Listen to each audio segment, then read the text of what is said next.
course. Where's the captain? Everybody that was in charge of running this ship is dead. It all falls to us now. We have some of the most brilliant engineers and scientists chosen to build a colony from scratch on an alien planet. We're the furthest out anyone's ever been. Who could attack us? I've got bad news. There's only 4 days of water left. Life support warning. There is no air left in the ship. If someone doesn't do this, our journey ends here. I've got to be honest. I really thought traveling faster than the speed of light was going to be a little more fun. Let's crank it up. Every single person matters. We're in a war for survival. Not everyone is going to make it.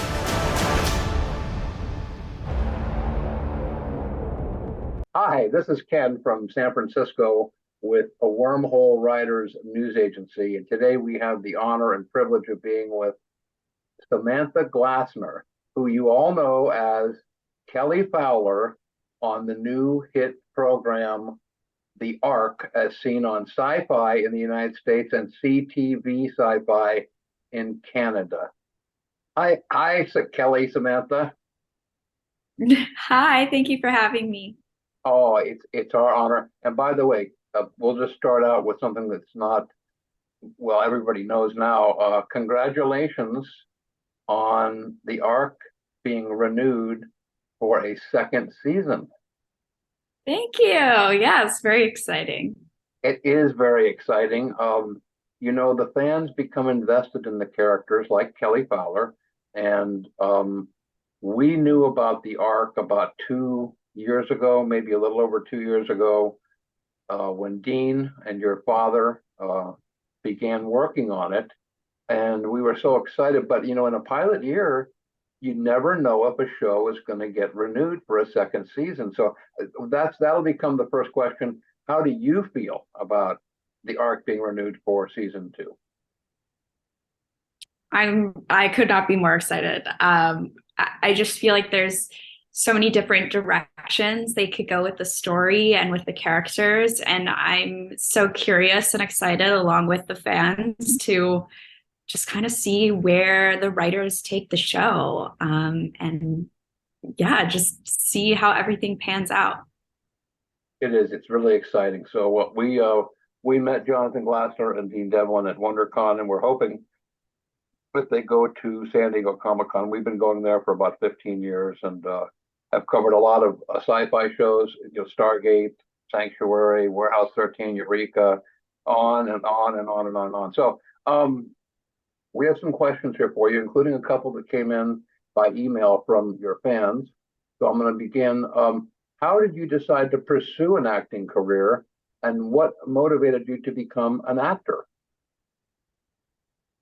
Sure, yeah. So my parents kind of stuck me in acting classes when I was really little. I started doing stage theater when I was 5.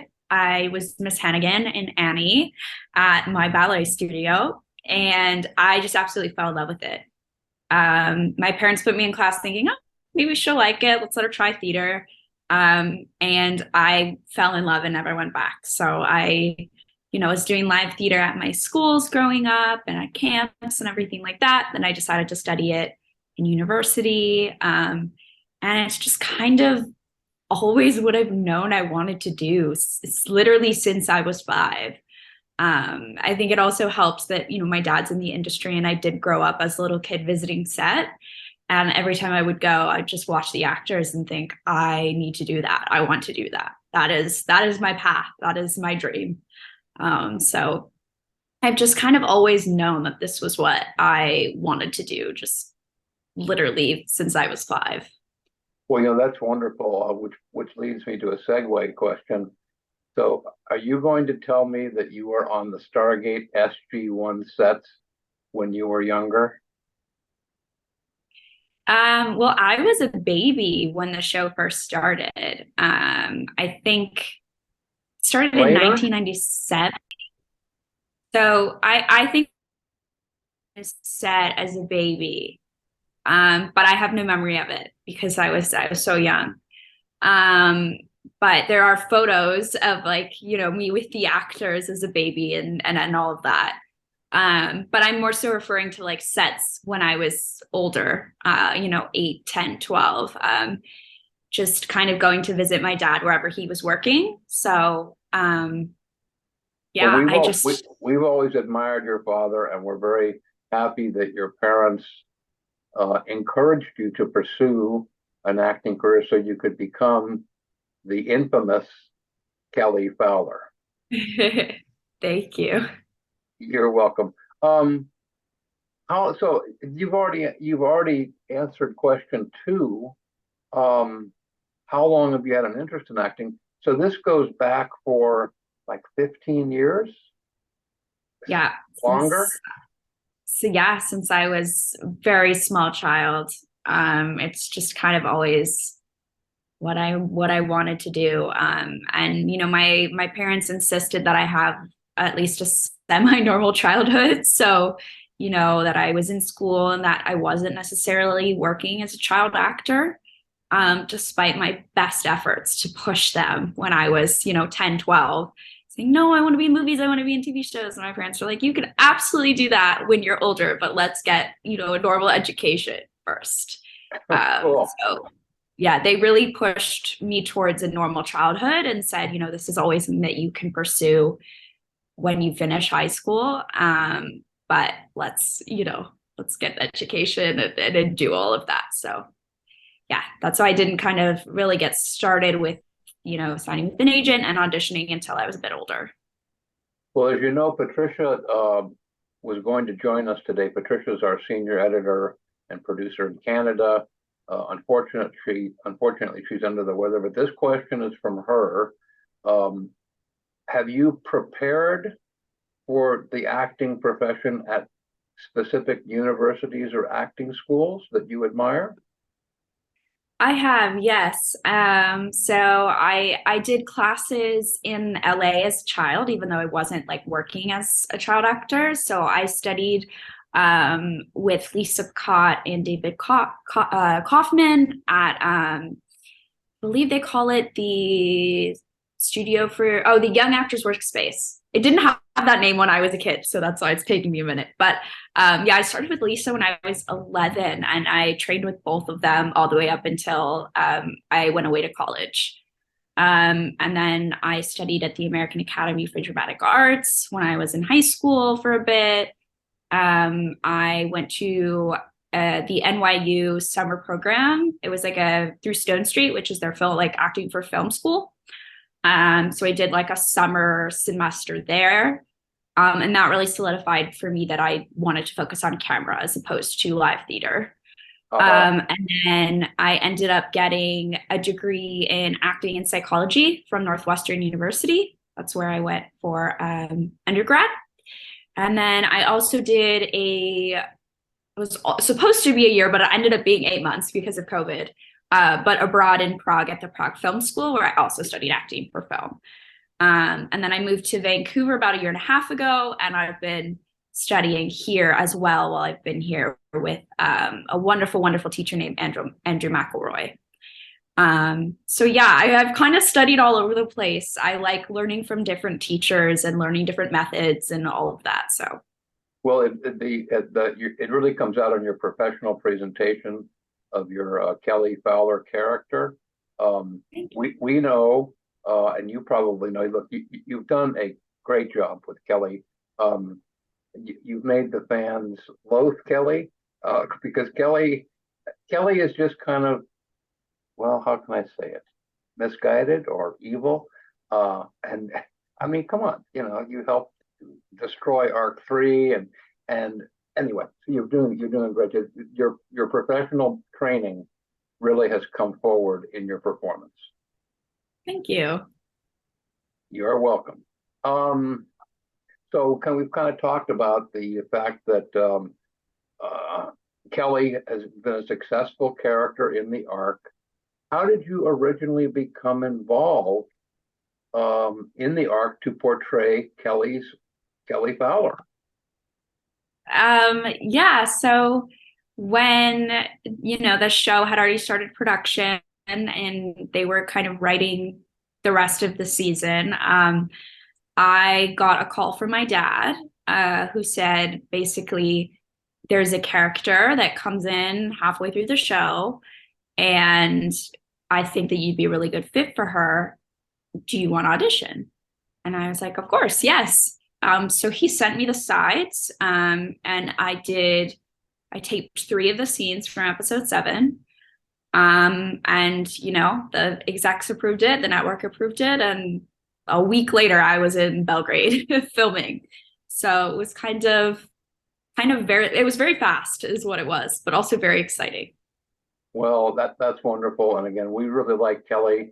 We're looking forward to seeing Kelly in season 2. And I think now we've got a couple of questions that came in by email. The first one is from a person named Fred. Fred has occasionally leaves a comment on our website. So he says, Samantha, and he's focusing on last night's episode. Do you think Kelly will seek revenge on Angus in the season 1 finale for him knocking you out last night? Well, as she did say in an earlier part of episode 11, she told him that if he crosses her, there would be repercussions. So, I mean, based on that, I guess we will see. But well, the finale's coming up, and we don't know what Kelly's going to do. But we don't know. It came as a surprise to most of the fans, including me, when Angus picked up that food tray and whacked you with it and knocked you out. No. So I guess we can assume that Kelly, her character, the person Kelly, will be seeking revenge. She is not happy, and I do not think that Kelly lets people get away with things when they cross her. So we will see next week what she chooses to do about it. Well, make sure to tune in next week. This interview will go out Saturday with a feature article. We think Kelly is going to be getting even in the season finale. We don't know, but we'll find out. Okay, then we have another gentleman named Gene, who has sent an email question, and it's kind of about your character, because as you know, at the end of the episode, Kelly had tears in her eyes after Angus escaped. But so the question is Kelly hurt inside because her mom is always mean to her, like at the end of last night's episode? I definitely think she's hurt inside, because I think she admires her mom. And I think from her perspective, her mother is in the right. And, you know, of course, that's not how a lot of the characters on the show see Evelyn Maddox. But I think that, you know, Kelly has been raised to believe that her mother is doing the right thing and that she is a hero and she saved all these people's lives. And I think she really admires her mother and she really looks up to her. And so I think a lot of the actions that she takes in her life are motivated by trying to get her mother's approval. So it actually would be that Kelly is disappointed that she let her mother down when Angus escaped. I think she's constantly just seeking her mother's approval. She wants her mom to say, good job, I'm proud of you, we're doing good work. And I think that that is what she's constantly chasing. And I think that that's sort of the context for why she does a lot of what she does.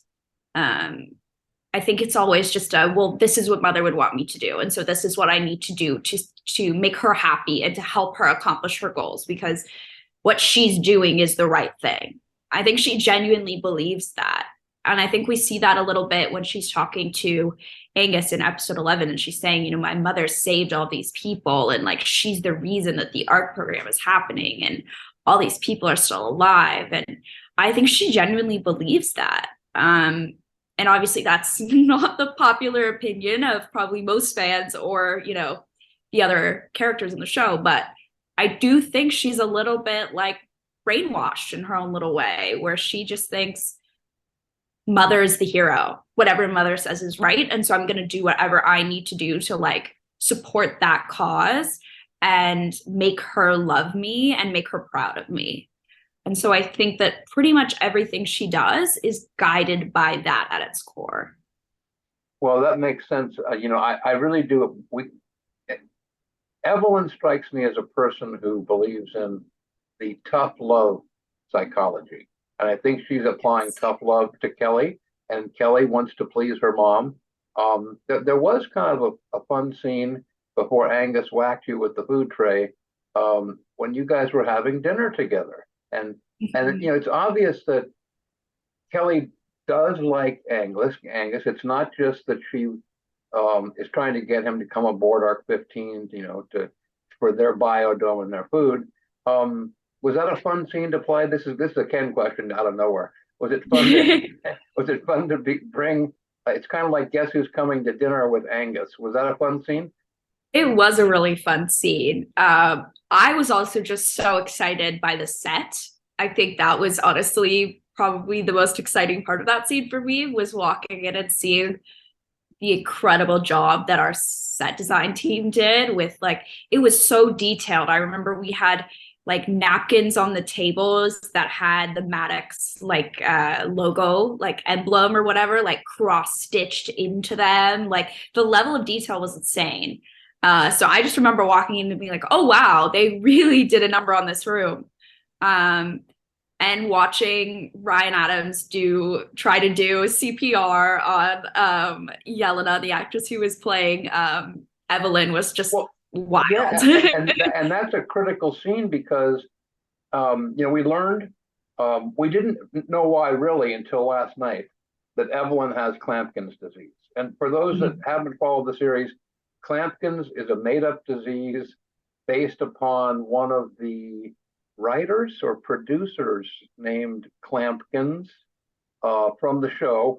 But Angus saves Mom, and that's got, as we tweeted last night, that has to earn him some points with you and with Evelyn. Yeah, it definitely does. It definitely does. Yeah, and I think that kind of explains why Kelly is so willing to trust him later in the episode when she does agree to let him go see the Arc 1 prisoners. I think that's coming from a place of, well, you've now earned my trust, because why would you save my mother if you weren't on my side? And so I think that's sort of, that moment is what leads her to trust him. Well, the fans are looking at Angus's, I'll call it facial body language, like when he was tricking you, trying to get your trust, and we were always hoping that he was really not, that he was going to help save them, which he did, and but I was surprised when he picked up the food tray and whacked you. So that was another great scene. All right, let's get back to the question from Patricia. When it comes to remembering all the lines in your dialogue, what tricks of the trade do you use? Honestly, for me, I feel like learning lines is just a skill that I've improved upon as I've gotten older, if that makes sense. Like, the more lines I learn, the more scripts I prepare, the faster I can learn dialogue. And I just have been like, because I started in theater, I've been learning like chunks of text for, as long as I can remember. So for me, I feel like I'm pretty quick at it. And that's just from practice. But I'll say one strategy I use is, honestly, I would just walk around my hotel room in circles, just saying the lines again and again and again. And that was a way for me to just kind of drill it. If I said it enough times, I usually remembered it. But so you're like in the character. The lines are just, they flow out like water. A little bit, yeah. And I also honestly one trick that I've actually learned from a couple acting teachers is not to necessarily rehearse the lines in character, because you don't want to get into a pattern of saying the line in like a pre-decided way, if that makes sense. Like when you're filming, you want to be in the moment with the other actors in the scene. And so you want to be having a natural reaction and not just like saying your line a way you decided you were going to say it when you were rehearsing. You know what I mean? Like it feels very stale and it doesn't feel real to do it that way. So I've always tried to kind of rehearse my lines in a very monotone way that I would never deliver them, so that I don't feel like they're set into my head in like a preset rhythm, if that makes sense. I'm not going to just like be stuck in how I'm saying it. But so somebody who's in a room with me when I'm rehearsing lines is probably thinks I'm insane, because I'm literally just pacing back and forth across the room, like reciting dialogue in a monotone voice, trying to get it in my head. But yeah, that's what I was doing in Belgrade, at least. Thank you very much for that answer. The next question is it's a question. Kelly is a complex female character. Was this character a rewarding portrayal for your acting career?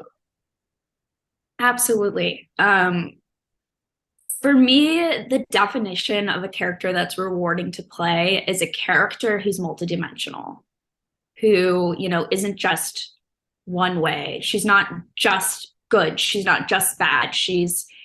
There are so many different aspects to Kelly and who she is and why she behaves the way she behaves. And I was so excited at the opportunity to play, this episode 7 and 8 version of Kelly, which is very mysterious and sort of innocent and lost. And you don't really know what to make of her. And then, 9, 10, 11, suddenly she's manipulative and you really don't like her. But then you find out what's going on with her mother and you're like, okay, maybe like I almost feel bad for her because I understand why she's behaving like this. It's because she's trying to earn that respect of her mother. And so there's just so many aspects to her. There's violence, there's determination, there's sadness, there's a desire to prove herself. And I do think she's genuine feelings for Angus. And I think that there's that whole aspect too of her understanding, like, what does it mean to have these feelings for a boy? Because I don't know that she's ever actually felt this way. And I was just so grateful to get to play a character that had so many different parts of her that the writers just like mapped out so beautifully. So I would say, honestly, that is what I am always looking for when I, am picking a character that I would want to play, even just in like an acting class. It's just somebody that has a lot of different sides to them and it feels very human in that way. Well, it's a good job, because when we first met Kelly, when she was saved from Arc 3, I myself felt sorry for Kelly. She was the only survivor, and I thought that she was an innocent. And then I talked to a few of the people that said, as the character developed, said, Ken, do you realize what's going on here? And then we saw you develop Kelly into, for instance, when you stashed the gun, okay, that was when I said, uh-oh, there's something going on here. And then as we've seen, Kelly does have an agenda, and Samantha has made that agenda come to life. So bravo. Yeah. Thank you. You're welcome. Was it difficult or rewarding for Kelly to scheme to steal Angus from Alicia for Evelyn? Or was she doing it for herself?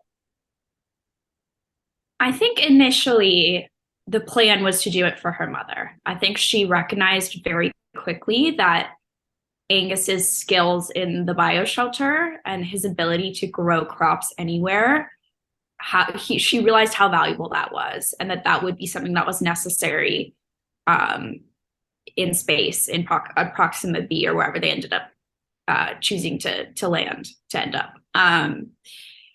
So I think initially it was this boy would be useful to my mother. What do I need to do to get him onto Arc 15? And so I think initially her agenda is to manipulate him. It's to make him fall for her. It's to make him trust her, to want to follow her anywhere, to follow her on arc 15. But I think that the more time that she spends with Angus, the more she actually starts to really like him and to kind of develop these feelings for him. And I think that's something that she kind of figures out towards like the end of episode 9. I think that the scene where they kiss is like a really pivotal moment for Kelly, because I think up until then she's felt like, you know, I'm just manipulating. There are no real feelings. Like I'm pretending, whatever, no touchy feely. And then she kisses him and she pulls away and she's like, uh-oh, I think maybe that this has actually become something that I feel and that is real to me and that I want. And so then I think moving forward, it does become whatever she understands as love, I'm in love with Angus. I want him with me. He's coming to arc 15. You know, all those times in episodes 10 and 11 where she's coming into his room. Like, I do think that that's genuine. I think that is, she doesn't understand what it means to have a boyfriend or to be in that kind of relationship. And so she's doing what she thinks is the right thing to do in the situation. Obviously, she's very misguided and doesn't totally understand that, like, hey, girl, you kind of captured him and, like, killed people. Like, he's probably not going to trust you. I think she's just, like, she doesn't know that stuff. I think she's just not really socially aware of it. But I do think that the emotion for her in 9 and 10 and 11 is very real, which I think just makes her even more angry when he betrays her with that tray. And because she feels it. She feels like it's real. It doesn't feel fake to her anymore. Well, it's heartbreaking for Kelly. I did a tweet last night where I said something to the effect that, I said, poor Kelly, all she really wants is to be loved by Angus and her mom, Evelyn. And of course, as we know, agree. It's not going to come down that way. Let's see here. This is a Patricia question. If you were placed in a similar position, and I'm going to add in here, in real life to your character, how do you think you would react?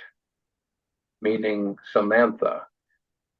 Yes. Well, what position specifically are we talking about? Well, that was kind of a wide open question, and I was hoping that Patricia could be here to address it. I think she's referring to trying to please her mom, trying to achieve her objectives for her mom, falling in love with Angus, but at the same time realizing that, I mean, inside, Kelly's got to be realizing that, or does she, that she's evil and misguided, or does she? And if we were in real life, what would we do with that situation? It's kind of a tough question. It is a tough question, but it's something that I really did try to think about actually when I was doing the character prep for this role, was because trying to rationalize, the fact that she kills people and that's like justifiable to her was wild as a concept for me to understand as Samantha. Like, how is she justifying that to herself? And I think that the answer to that is just that she's blindly following her mother. She thinks that is what needs to happen for the overall survival of Earth.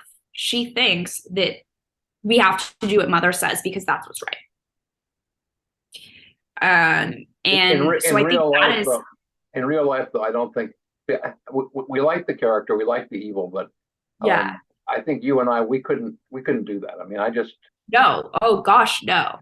Yeah. But for me as an actor, I had to kind of try to process like how is she justifying the violence? And for me, like, as a person, I'm a very naturally gentle, non-confrontational person.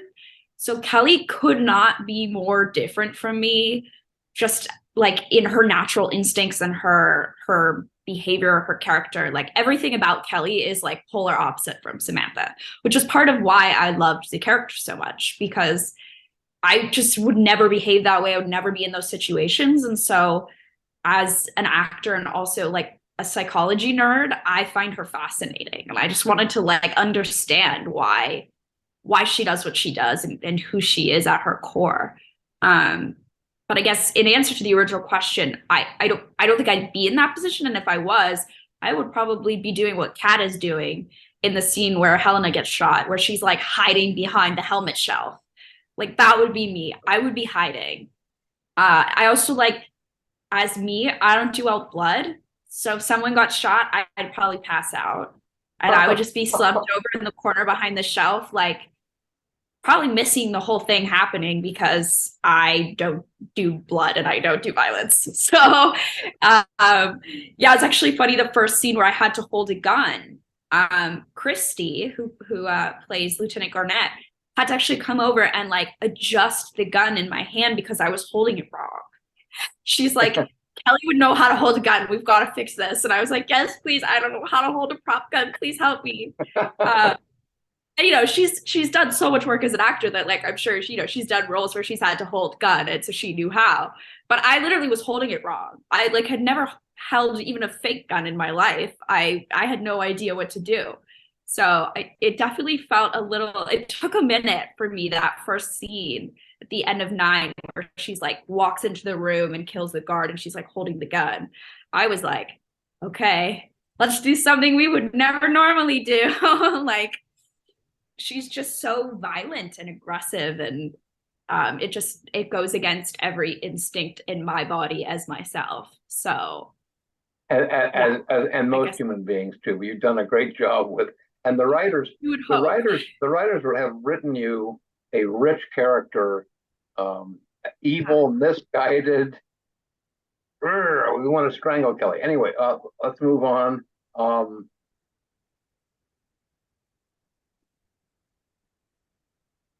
Okay, this is a Ken question. What did you think when you were reunited with your mother in episodes 10 and 11? What did Kelly think? Was she happy? Was she looking forward to it? I think initially she was looking forward to it because she felt like she, you know, did good by her mother. She got Angus onto Arc 15. She got Trust onto Arc 15, and she thought that that was the priority and that her mother would be proud of her and finally say, like, Kelly, I'm proud of you. I think that's really at the end of the day what she wants. And so I think, you know, that first scene where they like get out of the like shuttle onto the Arc 15 and like Evelyn Maddox comes in. It's like the first scene where we're introduced to her. And she says, I did good, didn't I? Like, she's so proud of herself and she's waiting for that approval she's been seeking for so long. And then she just doesn't get it. Oh. So I think it quickly goes from, I'm so excited, I'm so proud of myself, to, what do you mean I didn't do it right? What do you mean I messed up? Like, it's just, I think the whole scene, she goes from being very excited to kind of like dejected almost by the end of it.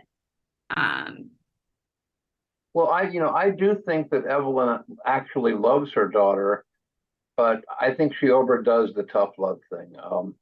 I kind of wanted to, you know, one pat on the head once in a while for Kelly, but we never got to see that, at least not yet. Okay. Do you have we've talked about several of your scenes. Do you have a favorite memorable scene about Kelly in the Arc season 1, and why? Why is it your favorite? I mean, there's so many. I have a couple. I loved filming in the bioshelter because it was literally a real bioshelter. There were plants everywhere. There was fruit everywhere. Like I was just like nerding out the whole time I was in there, that they had literally grown all these plants just in the middle of like, you know, a bioshelter that was built by the set design team. I could talk about that for a very long time. I thought it was so cool. But I got to do a scene in there with Stacy and Ryan, who play Alicia and Angus, in episode, I believe it was 8. Yes, 8. Yes. It's the first scene where you see all 3 of them together, and Kelly is like standing up eating the strawberry, and you just like the look on Alicia's face, just the like, there were so many interesting dynamics in that scene, because you have you know, Kelly trying to kind of manipulate Angus, and you don't really like the audience and the other characters still trying to figure her out. And you also have Alicia, who's just realized she has feelings for Angus, and it's sort of like this weird like triangular relationship that's developing. And I just had so much fun playing with the different dynamics of the scene. And also I adore Ryan and Stacey, and we just had so much fun working on the scene and just being on set together. So there's also that. But I thought that was a really fun scene to work on. Well, that was really a good scene. Thank you for sharing that with us. Yeah. Which kind of leads to you played a fair amount of scenes with Ryan and with Stacey. Now these would be called like set pranks, but so, this is a Patricia question. Some series cast members like to play jokes on each other. Did this ever occur to you while working on the arc?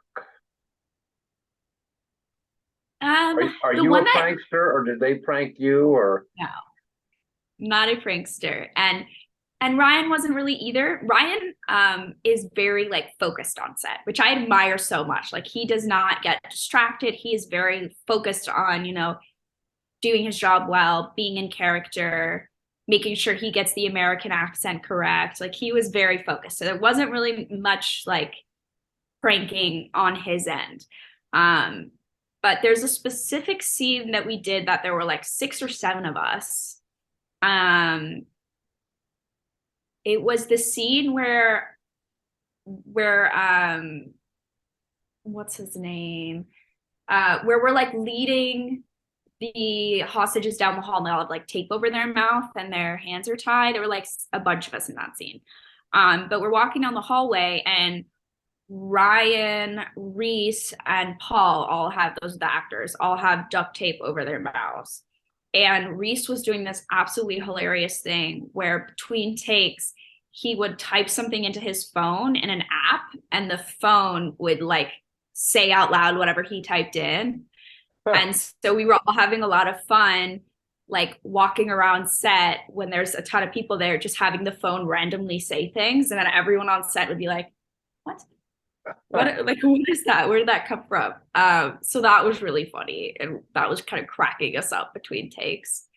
So that's probably, well, that's cool. One of the things that viewers don't realize, okay, they watch a show or a movie or go to a stage play, and it just flows, okay?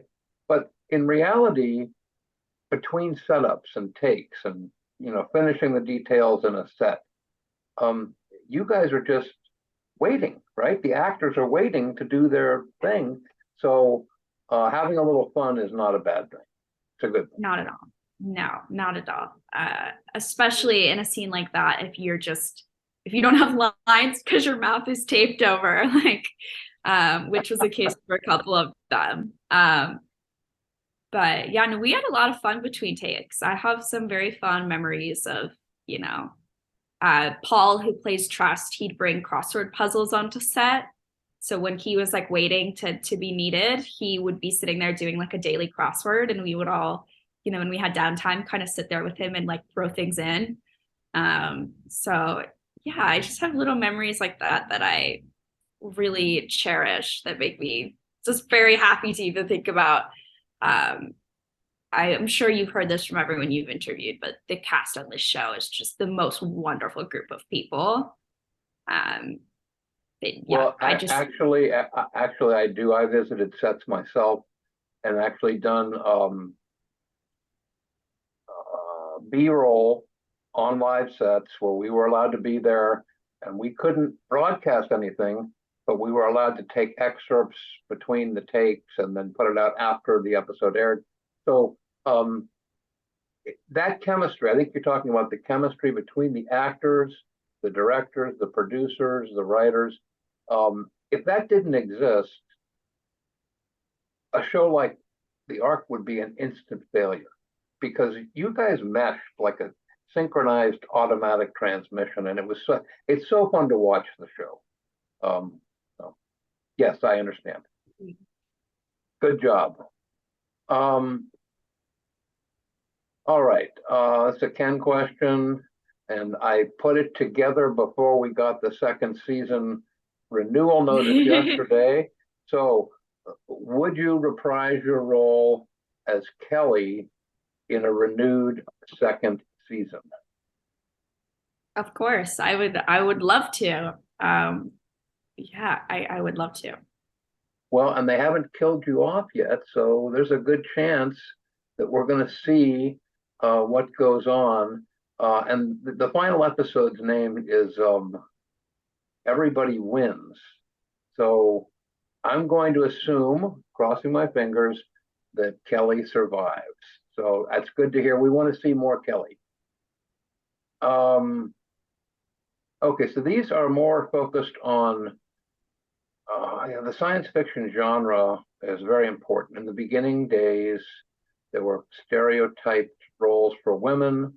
I won't go into all of them, but if we go back to, like the 1950s and 60s, War of the Worlds, even Forbidden Planet, the women were kind of stereotyped and they weren't very broad characters. So in modern times, in the 21st century, probably starting when your father, Jonathan, became involved with Stargate SG-1, what do you see as the importance of women characters, strong women characters in the sci-fi genre? And this is a Patricia question.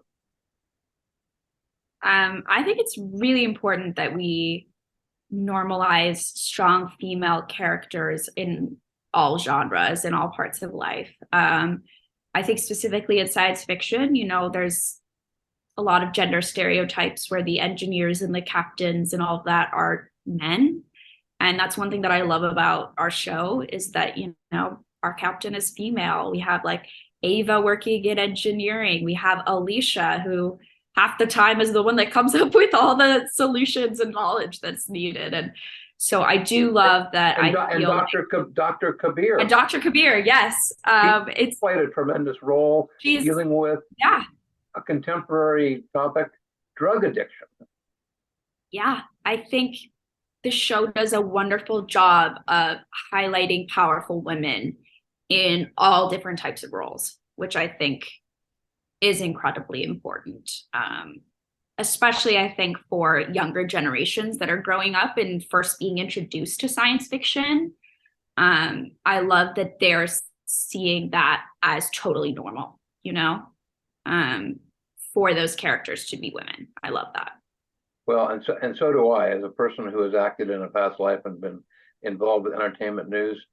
Look, nothing against like the original science fiction films, that were epics and classic, but not just science fiction. A lot of films played women as to stereotype, and I didn't like it. I mean, I grew up respecting women and working with women my whole career. So I'm pleased to see that there's no doubt that in my mind that Kelly is a strong woman who gets what she wants done.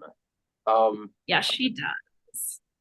In life, in real, do you have any heroes? Now they could be actors or not, male, female, who and why?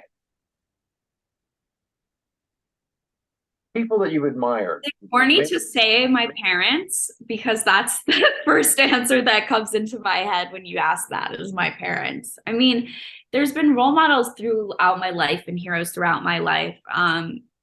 One that immediately comes to mind, which is going to sound really random and corny, is actually my first and second grade teacher in elementary school. Her name was Miss Hoffman. And I just remember her being such an incredible female role model to me. I looked up to her so much. I wanted to be just like her. I thought, she had this like incredible commanding presence over the room in a good way, in a way that everybody looked up to her and everyone respected her. And she was kind and she was smart. And she was just kind of everything that age 7 me wanted to be as a woman. I really looked up to her a lot.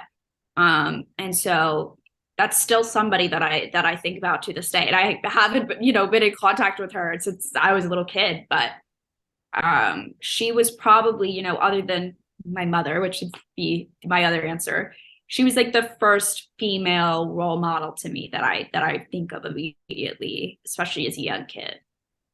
Cool. Well, we're getting near the end here, Samantha. Now you're a young actor, and you're doing a dynamic job in your first major role on a television show, although you've acted previously. Is there advice that you would give to actors who are just starting out to help inspire them?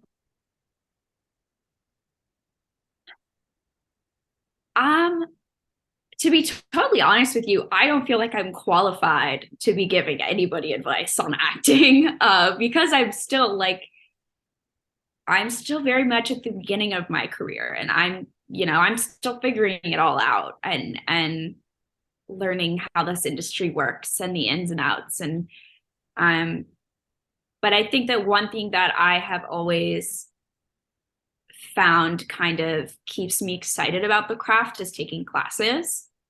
I love being in a room of people that have the same passion as me, that are pursuing the same goal, and like get the audition grind and what it's like to be a working actor. And yeah, so I think I would encourage, take classes. I have found that I have grown so much as a person and an actor every time I take a new class.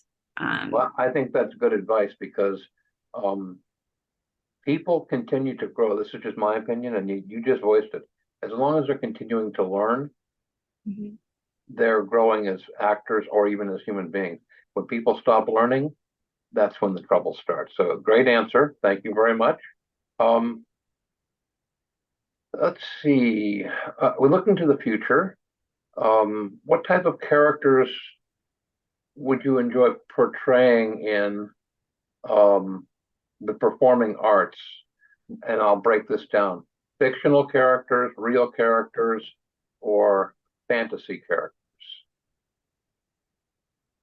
I mean, those are three major genres, right? I mean, you could do somebody's biography. You could do like you are now. You could be Samantha doing Kelly, or something fantasy that's got nothing to do with reality.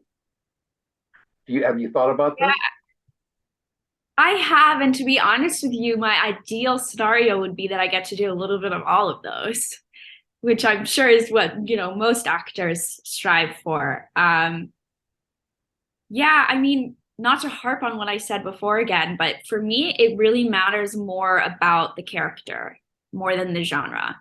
Like, I really enjoy working with multidimensional characters who have a lot of different sides to them and a lot of depth to them. And so for me, that's what I care about more than, is it a fantasy? Is it, a Western? Is it, whatever that it may be? I just want to work on characters who I just find exciting and interesting, and that I think, fans will like following and engaging with and all of that.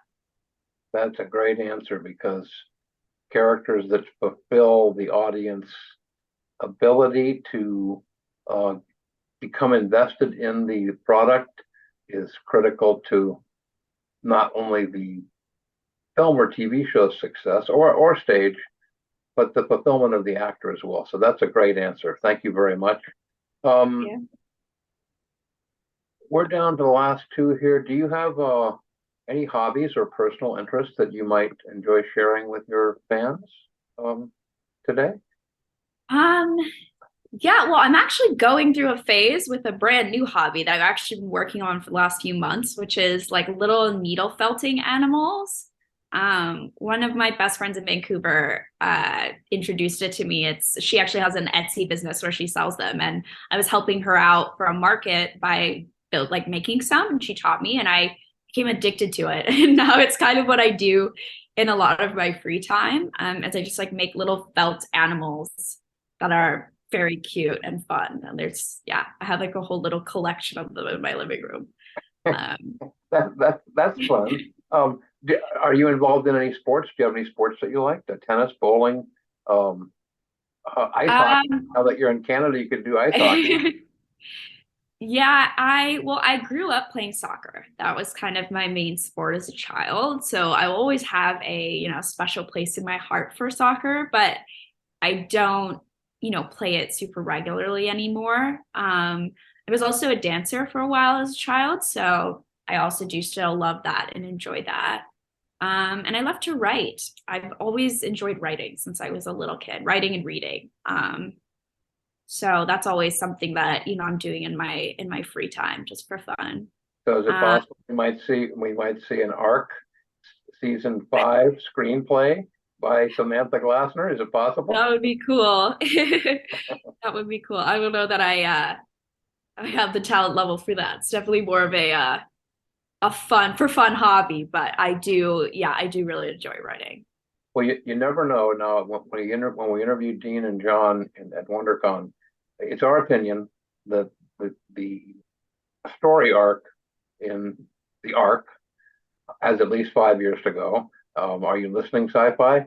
But a lot of actors that start out just as acting later on become writers of episodes, directors, producers. So I'll wait for season 4 before we come after you again with that. The last question is one we ask everybody now that the season is over. Well, not quite. One more great episode coming up.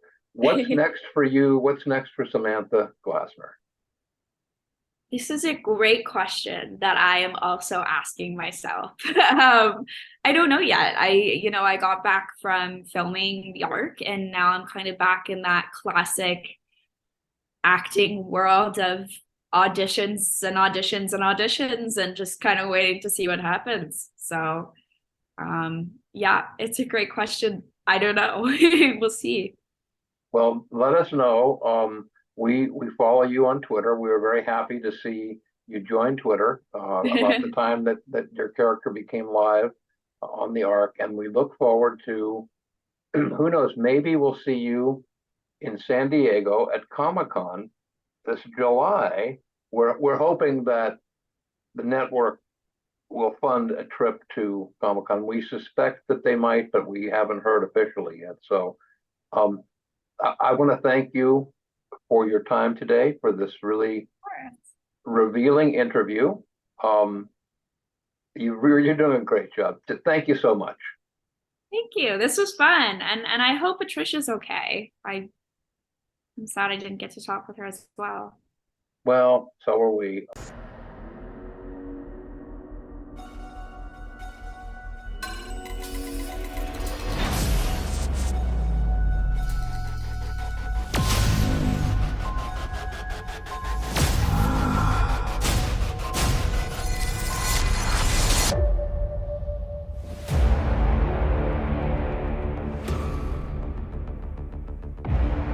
No one told us what happened to the ship. Whatever happened, it knocked us off course. Where's the captain? Everybody that was in charge of running this ship is dead. It all falls to us now. We have some of the most brilliant engineers and scientists chosen to build a colony from scratch on an alien planet. We're the furthest out anyone's ever been. Who could attack us? I've got bad news. There's only 4 days of water left. Life support warning. There is no air left in the ship. If someone doesn't do this, our journey ends here. I've got to be honest, I really thought traveling faster than the speed of light was going to be a little more fun. Let's crank it up. Every single person matters. We're in a war for survival. Not everyone is going to make it.